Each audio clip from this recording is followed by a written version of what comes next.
Ang kwentong ito ay hango sa totoong buhay. Mula ito sa isa nating kabayan na itago na lamang natin sa pangalang Joaquin. Taong 1960, Tanay Rizal. Isang gabi noong Disyembre, nagdiriwang ang buong bayan ng San Isidro. Pista ng kasiyahan kung saan may matatagpo ang mga perya, karnibal at mga paligsahan. Bagamat hating gabi na, maliwanag pa rin ang paligid at tila buhay na buhay pa rin ang diwa ng bawat residente. Si Manuel na nagtatrabaho sa Maynila, bumiyahe upang makasama ang kanyang mag-ina upang ipagdiwang na rin ang bagong taon. Tuwang-tuwa ang ama dahil marami itong dalang pasalubong sa pamilya. Habang nasa biyahe, rinig nito ang ingay sa bayan. Kaso nga lang habang umaandar ang bus, ang mga sigaw ng saya ay unti-unting naging sigaw ng takot at kaba. Sunog! May sunog! Dali-daling bumaba ng bus si Manuel nang mapagtantong mismong lugar nila ang pinagmula ng sunog. Dahil gawa sa mga yero at kahoy ang kabahayan, wala pang ilang minuto nagkalat na ang apoy.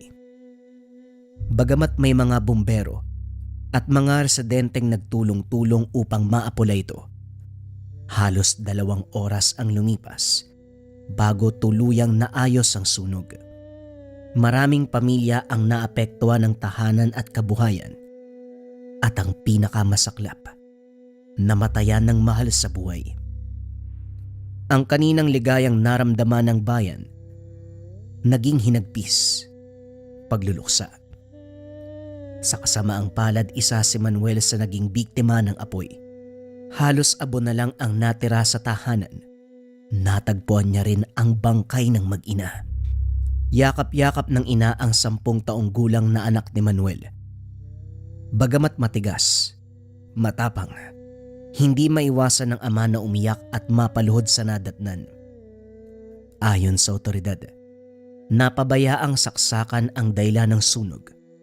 Sa dami ng ilaw at kuryenteng ginamit, hindi naiwasan na masobrahan ang paggamit, kaya naman kahit masama ang kalooban, tinanggap na lang ng mga residente ang nangyari.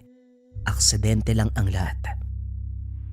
Hindi makapaniwala si Manuel na hindi na pala nito masisilayan pa ang pamilya. 1 taon bago ito nakabiyahe pabalik. Kaya naman laking pagsisisi niya na inuna ang trabaho kaysa makapiling ang mag-ina. Kahit na ilang taon sa Maynila, hindi nito nakalimutan ang mga aral at kwento ng lolo ni Manuel na isang albularyo. Kaya naman nang makapansin ng kakaiba, dito niya napagtanto, hindi normal ang aksidente. Matapos ang libing, nanatili si Manuel sa nasunog na tahanan. Hindi makakain, hindi rin makatulog. Nagbabaka sakaling magkaroon ng milagro o kahit anong makakatulong upang magkaroon ng katahimikan ang kaluluwa. Doon niya napansin sa dulo ng mga bahay na nasunog, merong isang troso sa gitna. Alam nitong hindi normal ang kahoy na naroon. Bukod sa amoy insenso at sigarilyo, ito ang nag-iisang bagay na hindi nasira ng apoy, kahit na ang buong paligid ay halos abo na lamang. Upang makasiguradong tama ang hinala, lumapit si Manuel sa kilalang manggagamot ng bayan, si Mang Andoy. Si Mang Andoy ay isang manggagamot na dating napagbintangan na mangkukulam. Ngunit napatunayan ng matanda ang kakayahan nito sa itim at puting mahika.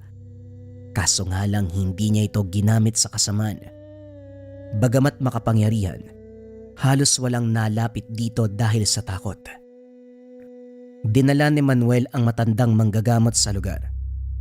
Pinagmasdan at inaral nitong maigi ang troso. May kinuha ito sa bulsa at nagsindi.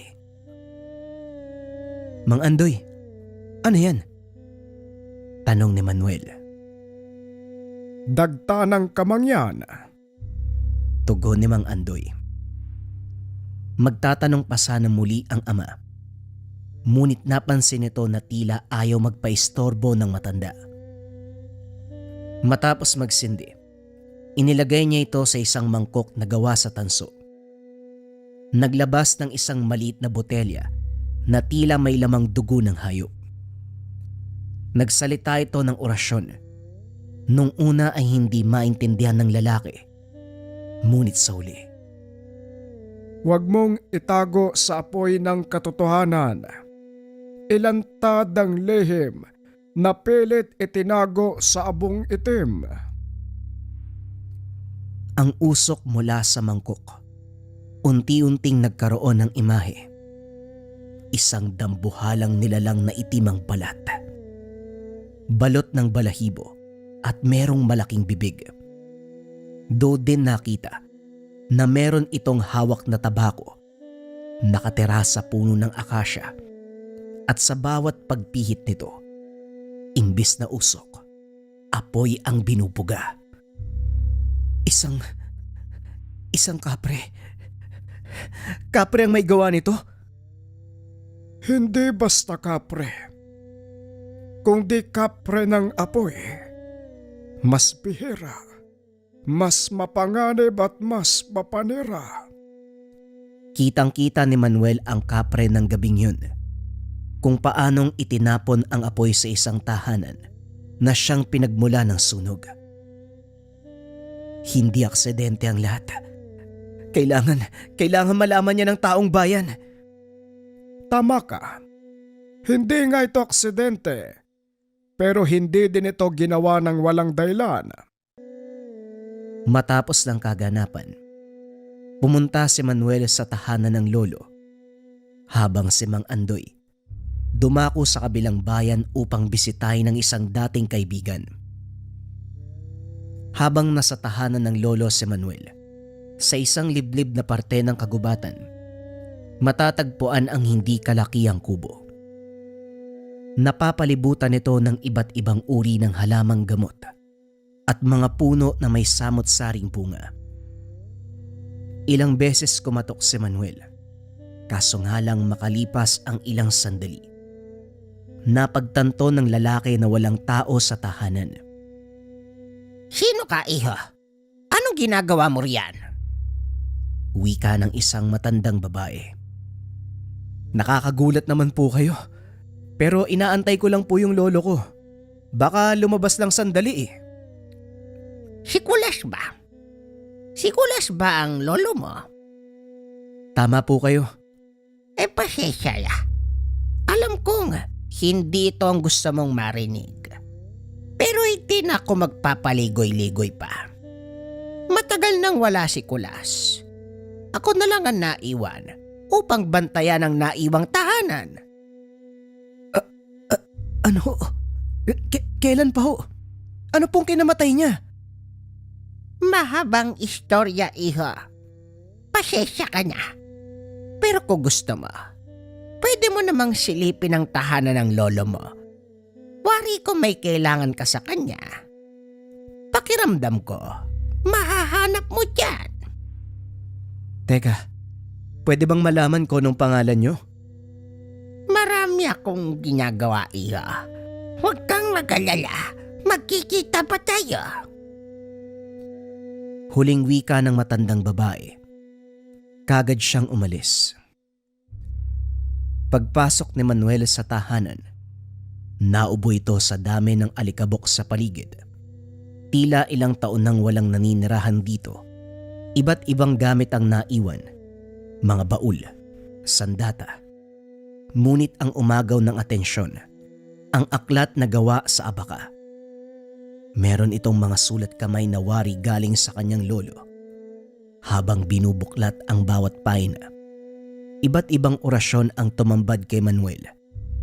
Ngunit ang pumukaw ng interes, ang paraan kung paano gumawa ng agimat ng uling ng katandaan. Ayon sa sulat, kailangan itong maganap ng pinakamatandang puno ng balete at kunin ang sanga nito. Sunugin gamit ang apoy ng pighati. Isang apoy na gawa sa damit ng namatay na anak at dugo na nagluluksang ama. Isasabay ang pagbibigkas ng mga salita. Sa uling ng pagluha, sa dugo ng nawala, itigil ang galit, sunugin ang halimaw na may sala. Kung tama ang pagkagawa, isang kwintas ang dapat lalabas, gawa sa uling na hindi nauubos ang gitna, at ang tela ang magsisilbing tali sa agimat. Tinandaan ni Manuel ang lahat ng kailangan maging ang orasyon. Hinanap si Mang Andoy upang mangingi ng tulong. Kasama ang matanda, nagtungo ang dalawa sa kabilang parte ng bayan. Mas masukal ang daan, mas liblib ang lugar. Bagamat terik ang araw, madilim ang paligid. Sa dami at taas ng mga puno, halos hindi dumapo ang sinag sa kanila. Napatingin mula sa baba pa itaas si Manuel nang makita ang isang tila higanting puno ng akasya. Halos kasing laki lang ng maliit na kubo ang lapad ng troso nito. Napakalaki ng mga dahon, mas malaki pa sa palad ng mga kamay. Kumatok si Mang Andoy sa ugat ng puno. Makatapos ang ilang beses, isang matandang babae ang lumabas mula sa ilalim. Nagulat ito nang makita ang isang pamilyar na muka. Oh, Andoy, napadalaw ka. Wika ng matanda. Napalingon ito kay Manuel.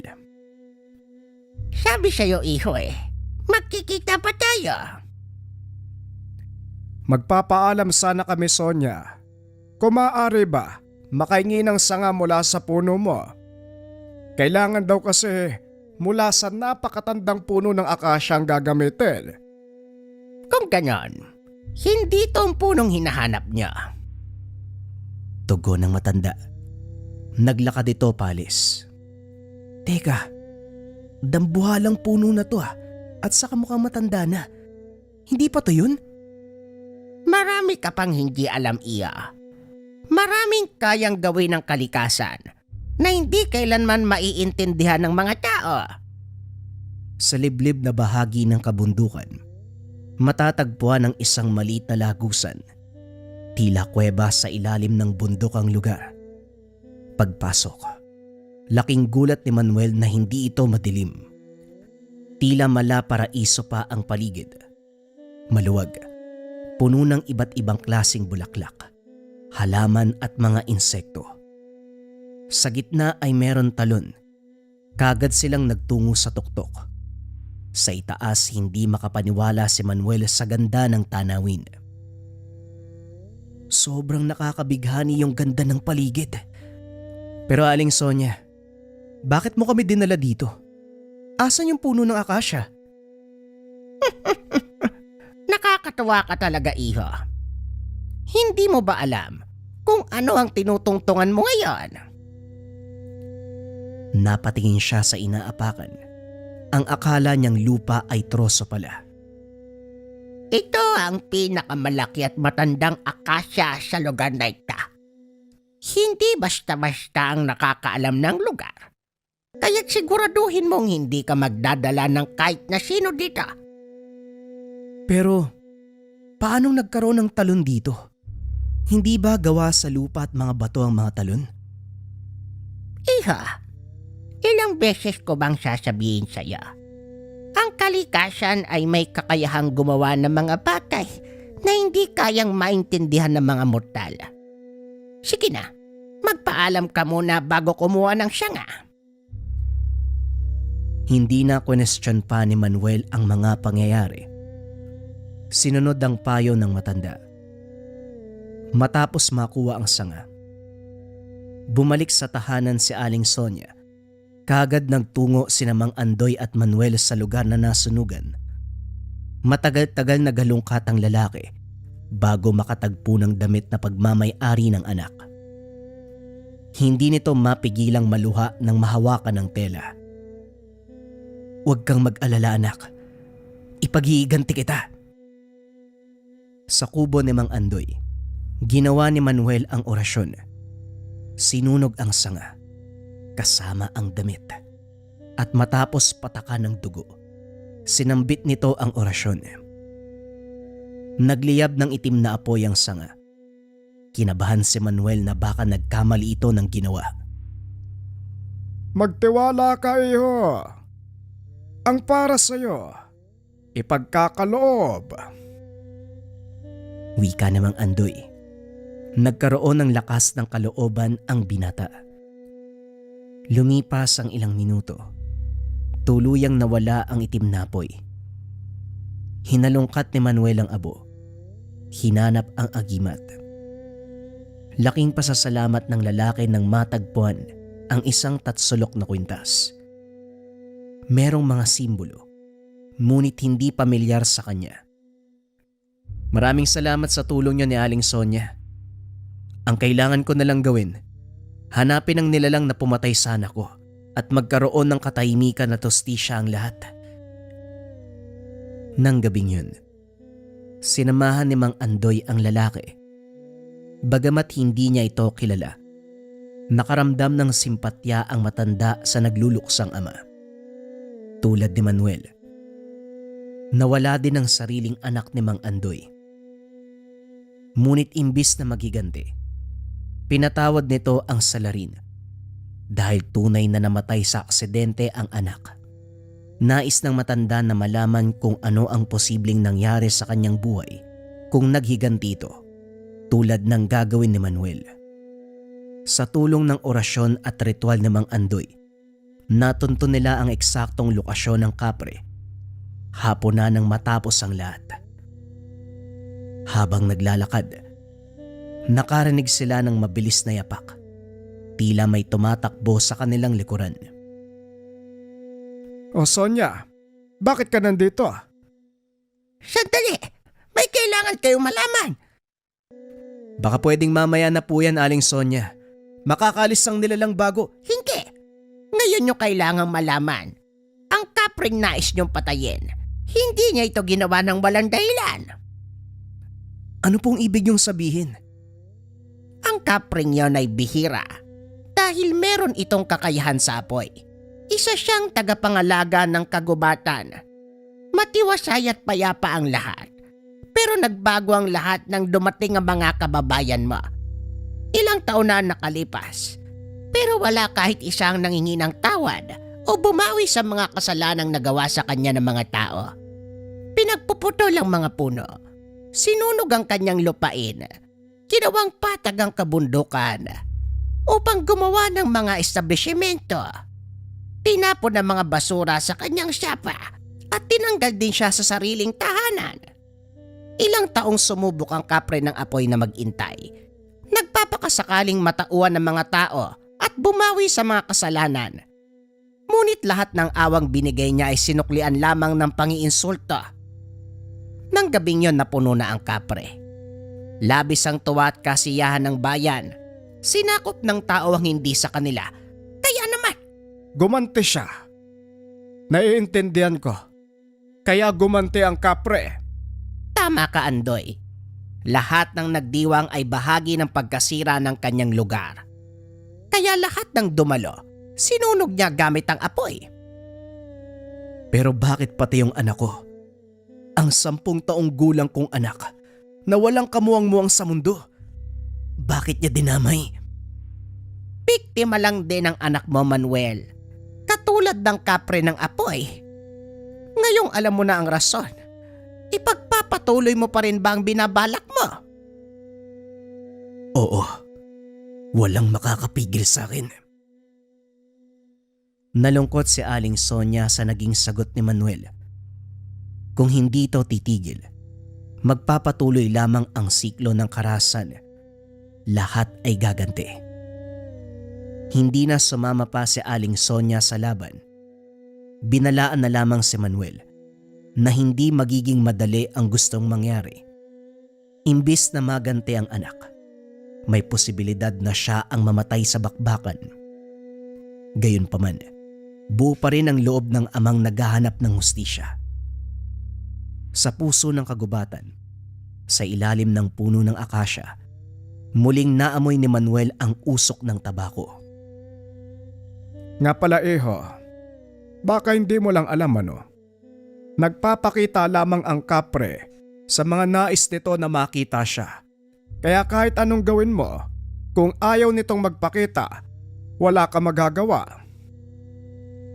Ilang beses nagtawag si Michael sa nilalang, ngunit tila wala itong balak magpakita.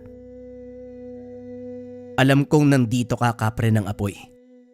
Naaamoy ko ang nakasinding tabako mo. Magpakita ka. Harapin mo ang paghihiganti ko. Sa sobrang inis, kinuha nito ang dalang itak at pinagtataga ang puno ng akasya. Nagmumukha ng baliw si Manuel. Ngunit ganun pa man ay wala itong pake. Ang nais lamang mabigyan ng hustisya ang anak. Kalaunan, lumitaw ang isang napakalaking nilalang. Higit pa sa inaasahan at itsura nito. Halos kasing laki ng isang bahay ang kapre. Balat na tila gawa sa sunog na puno. Magaspang at baku-bako. Itim ang balat. Nanlilisik ang pulang mga mata. Ikaw, isa ka sa kanila. Wala kayong ibang ginawa kung hindi manguha ng hindi sa inyo at manira. Lumundag ang kapre at nagbuga ng apoy. Napatalon kagad ang dalawa upang maiwasan ito. Gumulong sa lupa si Manuel. Hawak-hawak ang itak. Tinaga nito ang hita ng nilalang. Uminit ang sandata. Unti-unti itong natunaw kaya naman kagad niya itong inalis. Nagpatuloy sa paggulong si Manuel nang subukan siyang tapakan ng kapre. Itali mo ang kwenta sa sandata mo, iho. Wika ni Mang Andoy. Kagad itong tumayo at ginawa ang payo ng matanda. Muling umatake ang nilalang at sa pag-iwas nito, tinaga niya ang braso ng kapre. Sumigaw ng napakalakas. Nagliyab ang sugat at napatras. Umikot muli si Manuel at lumundag. Tinaga nito ang balikat ng nilalang. Nagpatuloy ang mga pag-atake na siyang ikinagalit lalo ng kapre. Gumante ng atake ito at kalaunan, natamaan din si Manuel.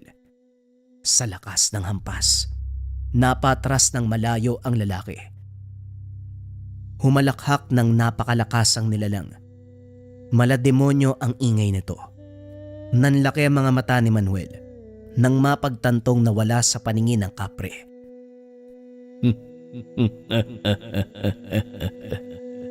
Masyado ka pang baguhan para sa akin. Lalong nahirapan si Manuel nang atakihin nito ng nilalang.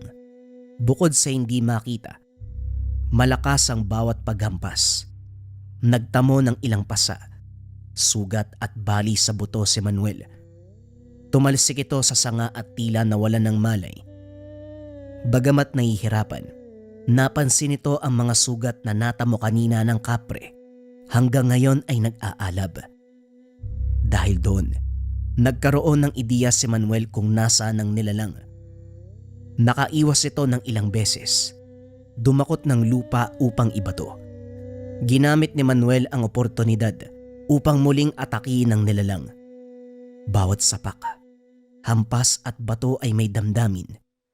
Tila hindi na nito pinapansin ang sakit ng katawan. Nang humina ang nilalang, kagad niya itong pinuruhan. Ngunit hindi lamang kapre ang nasaktan.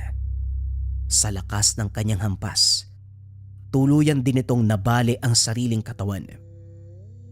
Bagamat duguan at bali ang braso, pilit nitong itinaas ang agimat sa nilalang upang tapusin na ang lahat.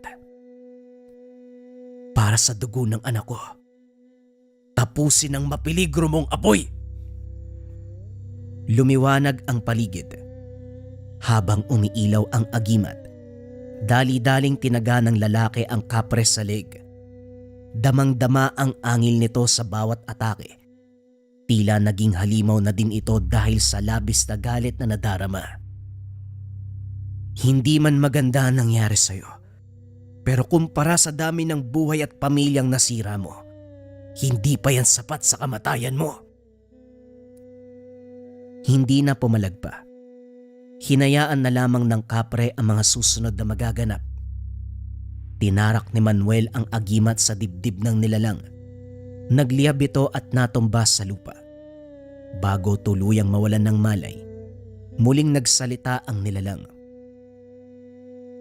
Kasalanan ng tao ang apoy. Kaya sa apoy din sila mamamatay.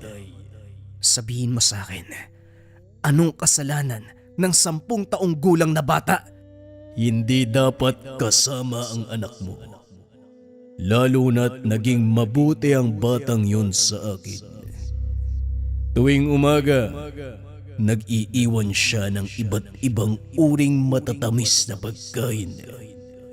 Akala niya, hindi lang ako pinapansin ng mga tao. Ngunit ang hindi niya alam, siya lang ang nakakakita sa akin. Pero sumama siya sa pagdiriwang at ako'y naging alipin ng galit. Napaluhod na lamang sa inagpis si Manuel nang mapagtanto na ang inosenteng anak biktima lamang ng bulag na paghihiganti. Tinapos na ni Manuel ang nilalang. Muling umilaw ang paligid hanggang sa naging abo ang kapre. Patawad. Patawad, anak. Lumapit si Mang Andoy upang alalayan ng lalaki. Ngayong nakamit mo na ang hustisyang matagal mong hinahangad, masaya ka ba? Hindi ho. Dumagdag lang ang bilang ng dugo na nasisipsip ng lupang to. Akala niya kapag namatay ang nilalang, makakamit na ni Manuel ang ginhawang kanyang inasam. Ngunit kahit pala palayain ng may sala, hindi nito mabubuhay muli ang kanyang pamilya. Nilagyan ni Mang Andoy ng paunang lunas ang mga sugat nito. Bagamat nakikisimpatya, nagpasalamat na ang matanda. Napili nitong patawarin ang nakapatay sa kanyang anak. Dahil alam nito na ang paghiganti, mag-iiwan lamang ng puwang sa puso. Tahimik ang dalawa pabalik sa bayan. Walang nagsasalita. Tila may sari-sariling iniisip. Umuwi ng tahanan si Mang Andoy at yun na din ang huling beses na nagkita ang dalawa. Hindi niya na alam kung ano o nasaan ang matandang tumulong sa kanya. Pero panalangin niya na sana'y nasa mabuti itong kalagayan. Pagkarating sa pagamutan ay maraming nagtanong kung ano ang nangyari kay Manuel. Ngunit hindi niya ito sinagot. Matapos gumaling na natili sa bayan si Manuel, tila hindi makausad. Walang pamilya at trabahong binalikan. Kahit papano nakaramdam ng pagsisisi si Manuel. Kung sinunod niya ang payo ni Aling Sonia, maaaring buhay pa sana ang kapre. Ngayong wala na ang nilalang, wala na ring nagbabantay sa kagubatan. Unti-unting napalitan ng mga tahanan, pamilihan, palengke at iba pang mga gusali. Ang dating malaparaisong probinsya, naging syudad. Ang luntiang kapaligiran, napalitan ng semento at polusyon. Ito ang kinakatakutan ni Aling Sonia bilang tagapagbantay ng lugar. Nagtago ang matanda upang alagaan ang natitirang yaman ng kalikasan. Hindi na muli pang natunto ni Manuel ang mga lugar kung saan ito dinala ng matanda. Simula noon, hindi na nagdiwang pa ang bayan.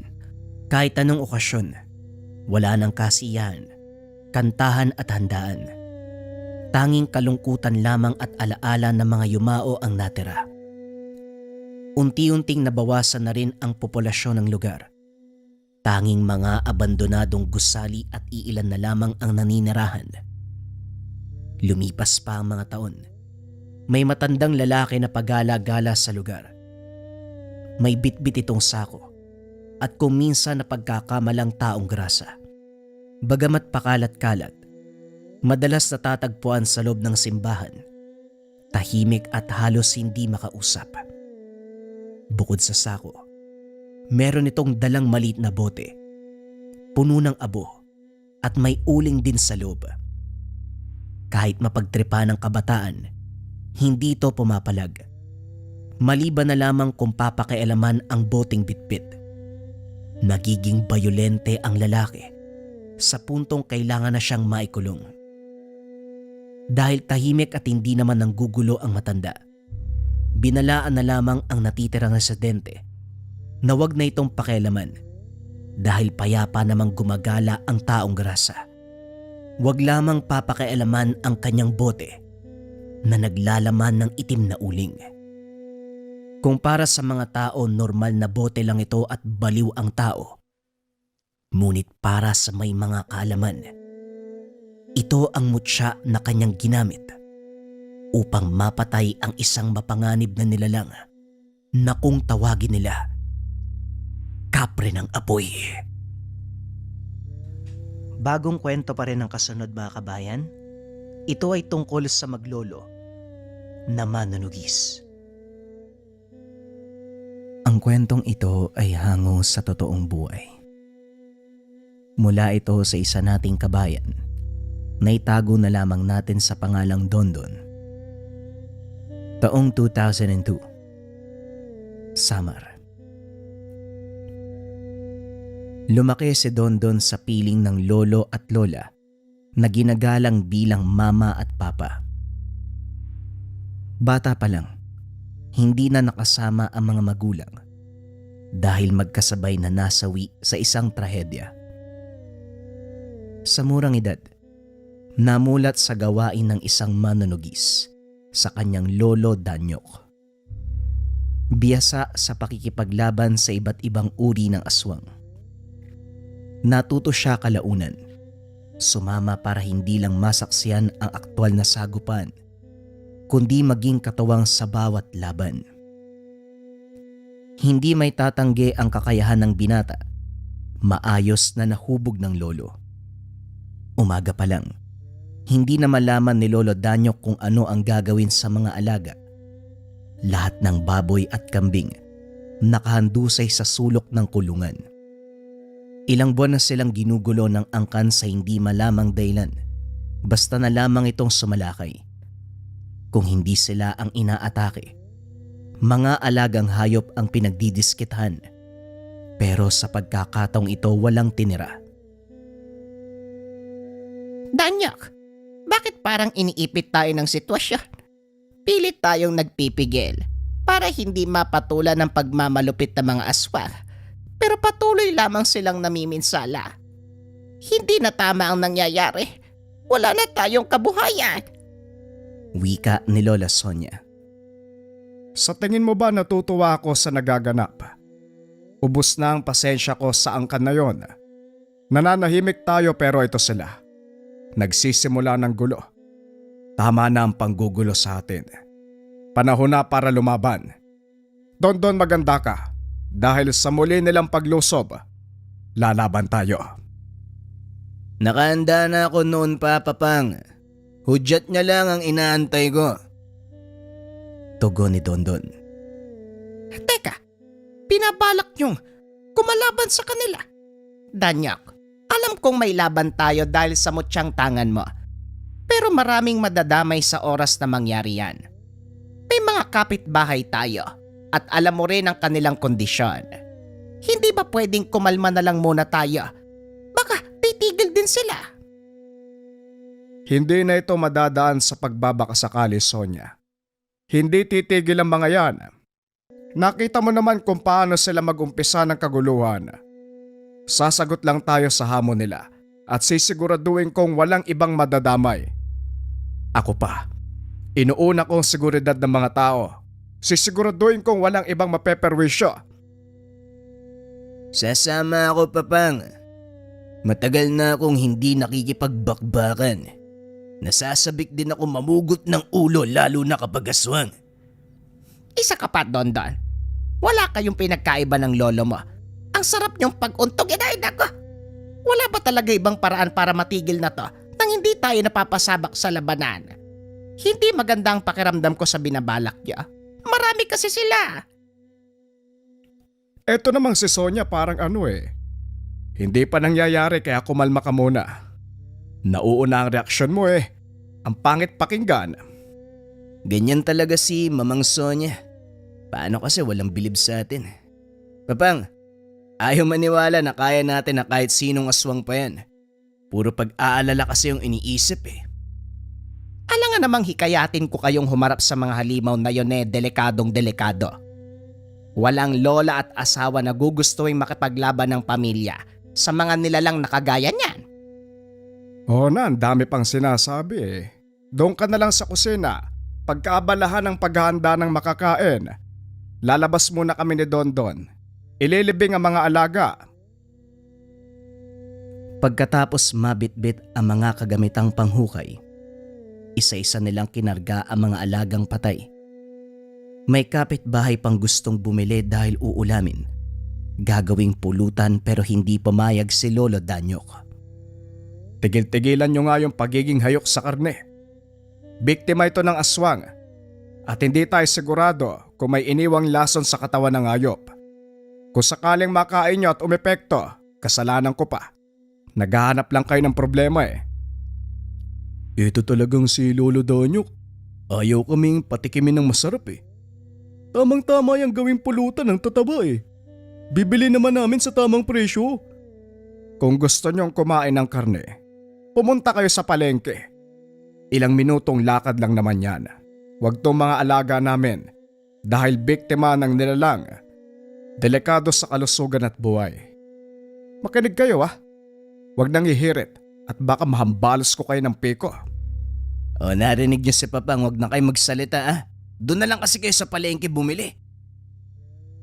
Hindi na nakapalagpa ang mga tambay. Makukulit ang mga ito at hindi madaling pakiusapan. Tumulong naman ang apo sa pagpapalis kaya walang naging problema. Habang isa-isang ibinababa sa hukay ang mga alaga, napansin ni Lolo Danyok na may kakaibang bakas sa mga sugat. Nagkukulay berde, namamasa na parang nana. Kumuha siya ng dahon, ipinahid doon pagkatapos ay itinapon sa tabi. May pusang lumapit at dinilaan. Lumipas pa ang ilang sandali ay nagwala ito. Naglupasay hanggang sa hindi na gumalaw. Na paano yun, Papang? Ano yung tinapon nyo? Patay ang pusa. Tanong ng binata. Pagkatapos masuri ang kalagayan ng hayop. Galing yan dito sa sugat ng alaga natin. Nag-iwan ng lason ng mga aswang. Tignan mo ang pusa. Ilang segundo lang ang tinagal matapos malunok ang lason. Ang angka na yon. Gusto talaga ng gulo eh. Don mamayang gabi. Siguradong lilitaw sila para manggulo. Handa ka bang sumabak kung sakaling mapapalaban tayo? Tinatanong pa ba yan, Papang? Siyempre naman. Nangangati na nga yung mga kamay ko eh. Mabuti. Maganda ka talaga dahil sa oras na makaharap natin ang angkan, wala tayong ititira. Ibibigay natin ang leksyon na nararapat para sa kanila. Sisingilin natin sa panggugulo. Nga pala, Papang, bakit ba nila tayo inaatake? Wala akong maisip na rason para maging ganito eh. Ikaw ho ba? May nagawa ba kayong mali tapos sinisingil sa ganitong paraan? Huwag yung mamasamay na. Nagtatanong lang ho ako. Napabuntong hininga si Lolo Danyok. Maging siya ay naguguluhan kung paanong umabot sa puntong ito. Ang tanging alam lang, nanunugis lamang ng aswang na gumagambala sa lugar. May katagalan na rin ang huling inkwentro at wala siyang inagrabyado kahit sino. Sa isip-isip niya, marahil gusto lamang ng nilalang na manggulo upang mabawasan ang manunugis sa lugar. Noon pa ako napapatanong doon eh. Hindi ko talaga alam. Malinis ako magtrabaho at sinisiguradong walang ibang madadamay. Diretso ang laban ko sa nilalang na salarin. Hindi lumihis o ibubuntong sa iba. Sa palagay ko, gusto lamang ng aswang na ito na mawala tayo. Kung sa bagay, ilang lahi na ang ating napuksa. Nangangamba siguro na isusunod kaya inunahan tayo. Malas lang nila. dahil wala sa bokabularyo ko ang pagiging talunan. Kahit sila pa ang pinakamataas na uri ng aswang, hinding-hindi ko yan aatrasan. Basta Papang, ano man ang mangyari nandito lang ako. Isama mo ako sa lahat ng lakad magmula ngayon. Harapin ko ang bawat laban na makakasalubong. Hindi ako makakapayag na magpatuloy ang ganito. Baka sa susunod, mas malala pa ang mangyayari. Bago pa ito maging sakuna, pigilan na natin. Pagsapit ng hapon naghanda ang maglolo. Inilabas ang punyal. Pangontra, lalo na ang pinakamalakas na medalyon. Parehong nagdasal, hindi makapag-intay sa mangyayari mamaya. Eh Diyos ko, kung sakaling mapapasabak sa laban na ito ang aking asawa at apo, huwag niyo silang papabayaan. Ipadala mo rito sa lupa ang iyong mga anghel upang magsilbing gabay. Diyos ko, ikaw na ang bahala sa kanilang dalawa. Kung magdasal ka nga, Sonia, pwede bang sarilihin mo na lang? Huwag mong ibukas sa bibig mo dahil maririnig namin yan. Nagdadasal din kami dito. Baka malito yung Diyos kung kaninong dasal yung didinggin. Konting baba naman ang boses dyan. Tanyok, talaga bang lalaban kayo? Ay, Diyos ko, naghahanda na nga sila. Etong si Dondon isasama mo. Dumito ka na lang, apo, para kahit papano may kasama ako magdasal. Kinakabahan ako para sa inyo eh. Napakaano mo talaga. Ngayon ka pa nagkaganyan. Ilang beses na kaming nanugis. Walang pinagkaiba ang laban ngayon sa dati. Aswang lang din na makakasagupa. Tigil-tigilan mo nga ang ganyan, masakit sa tainga eh. Kanina ka pa eh. Wika ni Lolo Danyok, naririnde sa salitang paulit-ulit. Mamang, wag ho kayo mag-alala.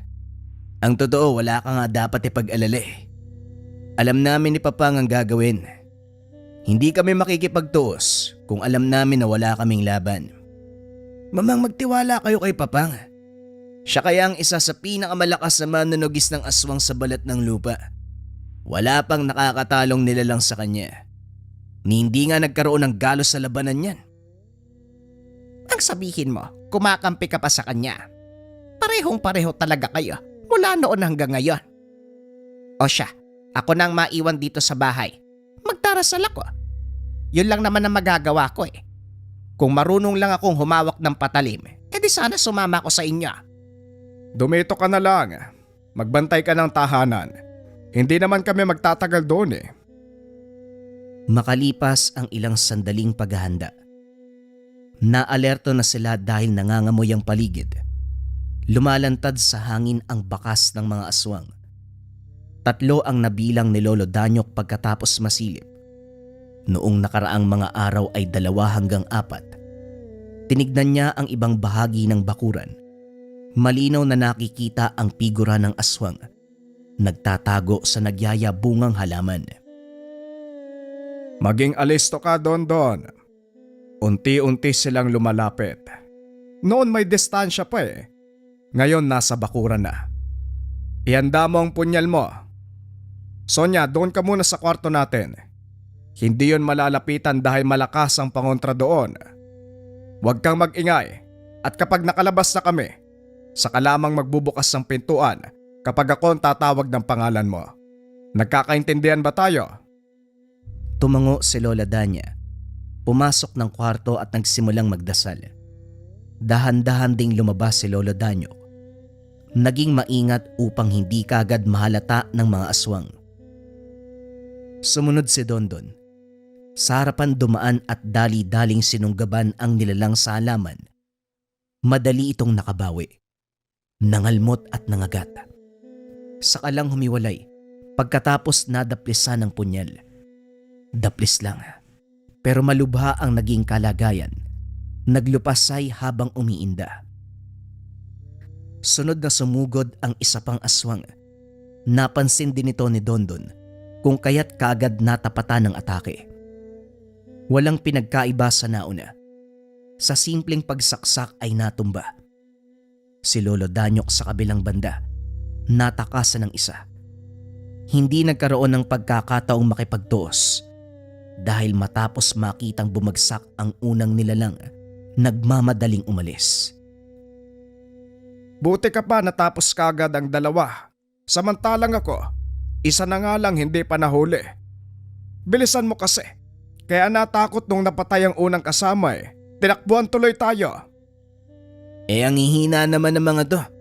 Tignan nyo, nasaksak ng isang beses, bagsak na. Etong isa, daplis na nga lang, patay pa kaagad. Sugod ng sugod eh, hindi naman pala malalakas. Akala ko, may hirapang lumaban. Ang laki ng katawan ng mga to pero wala pala.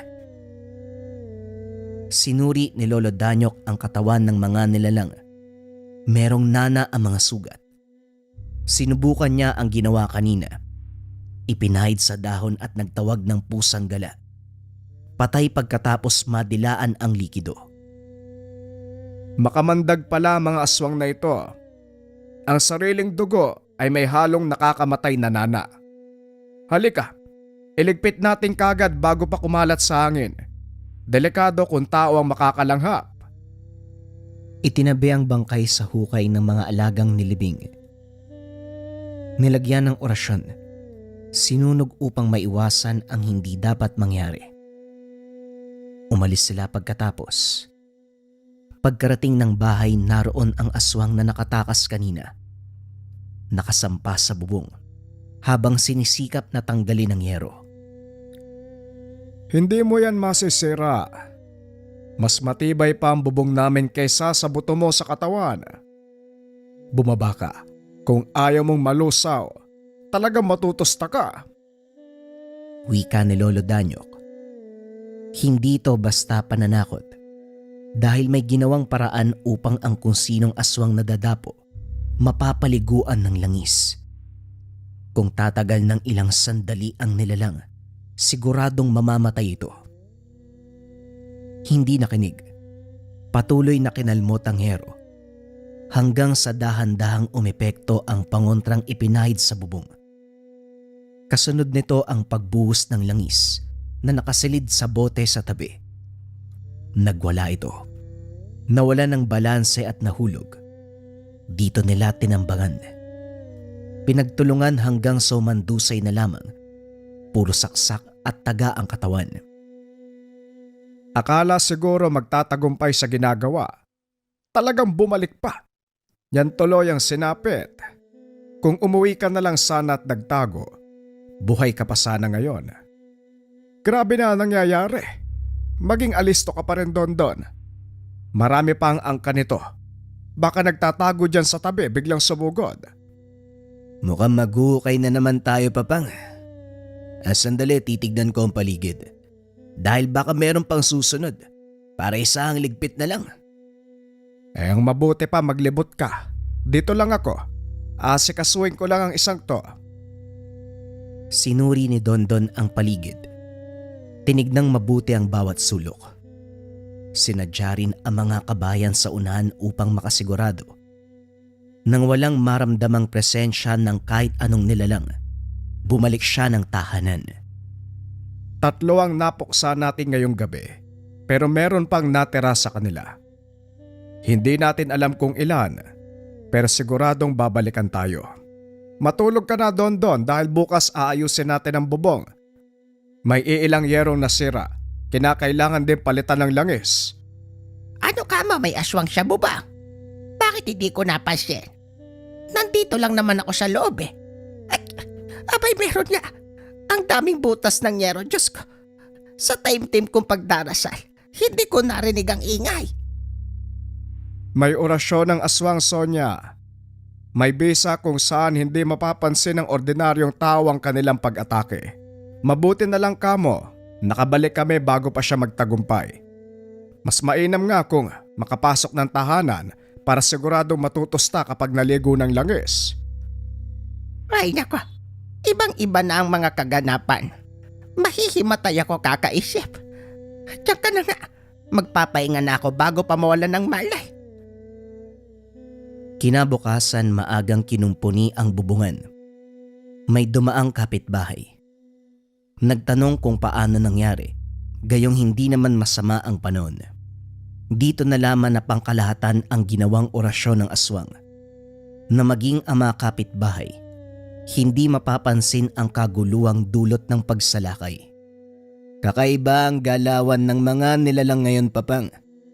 Biruin mo, marunong ng orasyon. Daig pa tayong manunugis. Yun na nga eh. Marami na silang alam. Minsan pa'y natatapatan ng orasyon ng malakas na antingero. Hindi bali na. Wala namang magpapatalo sa pamilyang to eh. Kahit batuin pa tayo ng kaliwat kanang dasal, lalabanan natin sila. Hanggat kaya ng tangan, wala tayong susukuan. Lalo pat hindi malinaw kung ano ang rason ng kanilang pagsalakay. Hindi tayo papabiktima sa kanila. Nang mga sumunod na araw, pansamantalang naging payapa ang paligid. Alerto pa rin sila Dondon dahil ganitong-ganito ang galawan ng mga aswang. Magpapalipas ng ilang sandali, pagkatapos ay biglang susugod. Maging sa gabi ay bantay sarado pa rin. Hindi nagpapakampante dahil may pagkakataon na nangangamoy ang buong paligid. Danyak, bakit parang may nangangamoy? Tignan mo nga sa labas si Dondon. Baka kung anong halaman ang sinusunog. Ang baho. Goma yata ang sinisindihan o buhok. Ano ba yan? Walang sinusunog si Dondon. Ang naaamoy mo ay samyo ng aswang. Pakisara mga bintana. Magdasal ka na din. Lumabas siya at nakitang naghahanda na ang apo. Bitbit nito ang palakol. Tatawagin pa sana kita, Papang, pero nandito ka na pala. Ang lakas ng amoy, ano po? Kanina ko pa napapansin. Hindi lang ako nagbigay ng reaksyon kaagad dahil hindi pa malinaw, pero ngayon ito na. Marami ang dumaan kanina. Laban na ang magaganap. Milibot nila ang tingin sa paligid. Iba't ibang angil ang maririnig. Kaluskos sa mga halaman. Lalong lumalakas ang amoy sa paglipas ng sandali. Hindi nagtagal sumugod ang mga ito. Nagsabay ang dalawa. Lumaban sila Lolo Danyok nung una. Pumubor sa kanila ang laban pero nang tumagal ay nahihirapan. Kumpara sa mga unang aswang na nakasagupa, mas malakas ang mga ito. Madaling nakakailag na parabang nababasa ang susunod nilang galaw. Ilang beses din silang natutumba. Tumitilapon pagkatapos na tamaan ng atake. Dumarami ang kaaway dahil pa isa-isang nadadagdagan. Dondon na po, ayos ka lang ba? Hindi ko alam na mas malakas pala ang mga ito kumpara sa mga nauna. Pero walang susuko. Kaya mo pa ba? Nag-alala ang matanda sa kalagayan ng apo. Mas malala ang sinapit nito kaysa sa kanya. Ilang beses binalibag, pinagtulungan, pero dahil may tangan hindi gaanong napuruan. Kaya pa naman, Papang. Ayos lang ako. Medyo nagulat lang dahil kakaiba ang lakas ng mga ito. Sige lang, magpaguran tayong lahat hanggang dulo. Sumugod na si Dondon. Sabay na inatake ang dalawang nilalang. Kumilos na rin si Lolo Danyok na ipinamalas ang bangis pagdating sa paggamit ng orasyon. Sinabayan ng patalim hanggang sa nagawang maisa ng halimaw. Humandusay na ito. O ayan, bumagsak na ang isa Dondon. Gamitan mo ng orasyon. Isabay sa paggamit ng punyal. Doble ingat na rin pala dahil nadadagdagan na naman. Nakita ang dalawa pang aswang na biglang lumitaw. Sa dami ng samyong nagpang-abot, nalilito kung saan galing ang iba. Hoy! Ilan ba kayo? Napakadami nyo naman. Dalawa lang kami ni Papang dito eh. Tapos kayo padami ng padami habang tumatagal. Grabing pandaraya naman yan. Reklamo ni Dondon. Sinagot lang ito ng pag-angil at muli na namang nagtuos.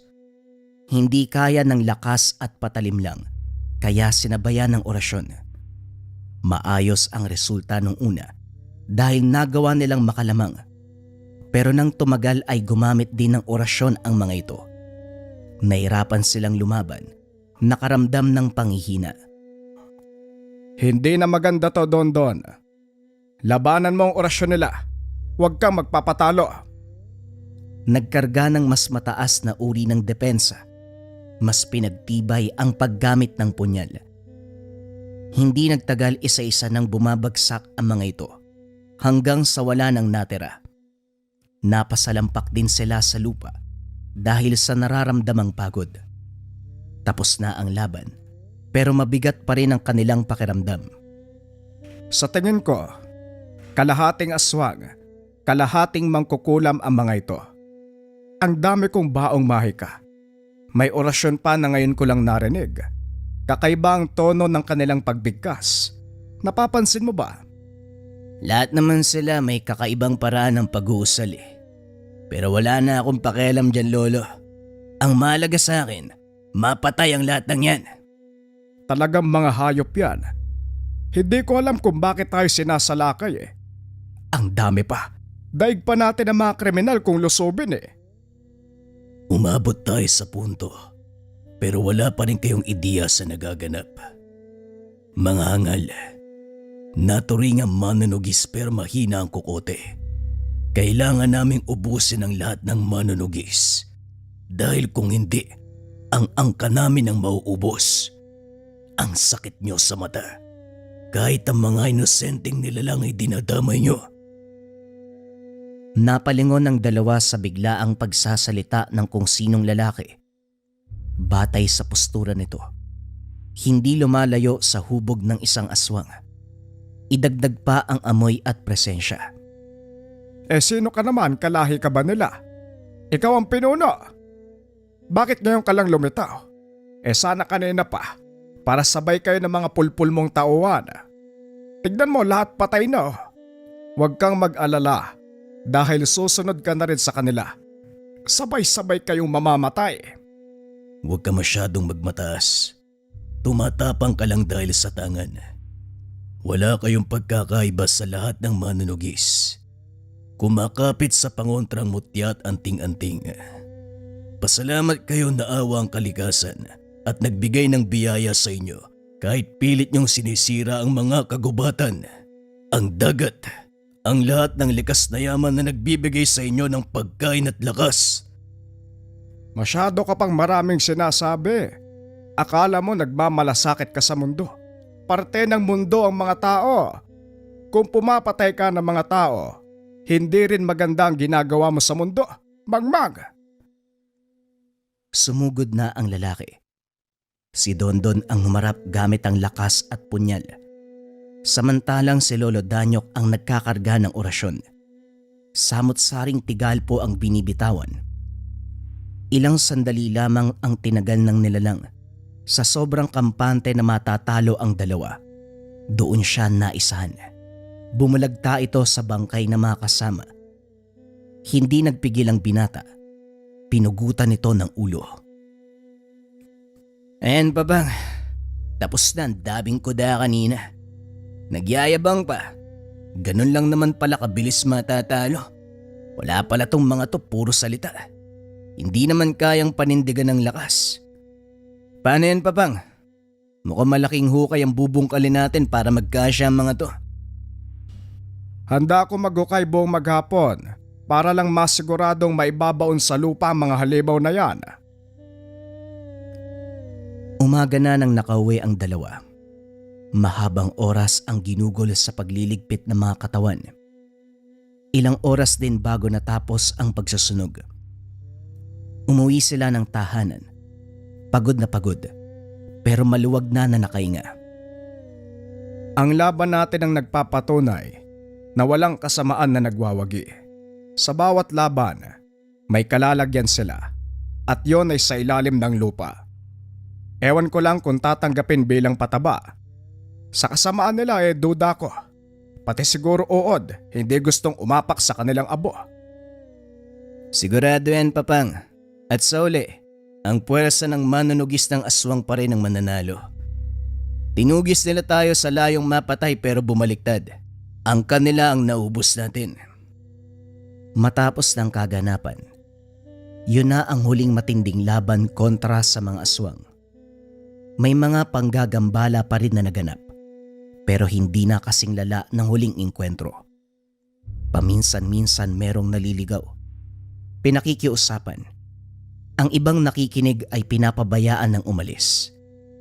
Pero ang mga nagmamatigas, ang mga aswang na hayok sa laman ng tao, ito ang kanilang pinapatay, hindi pinapalagpas.